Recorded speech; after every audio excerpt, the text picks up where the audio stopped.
Stage Manager will help you to switch easily between multiple programs instead of having unorganized desktops.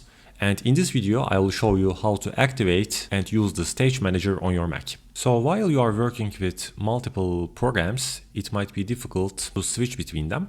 So the Stage Manager will help us to organize our desktop. To activate the Stage Manager, firstly go to the Control Center from the top right menu of your screen, and you should see the Stage Manager option here. If you don't see it there, then probably your Mac is not up to date. Firstly, you need to upgrade it to macOS Ventura, and then you should see it here.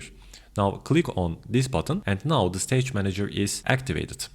Now when I click on an empty space on my desktop, we see that all of the programs are getting smaller and being dragged to the left part of the screen. Currently, the programs that I was working are all grouped together. Now let's click on them again. And for ungrouping these apps, you need to drag them one by one to the left part of the screen, like this. And now as you see, they are slowly getting ungrouped. So now we can see all of the apps here ungrouped, and you can easily switch between them.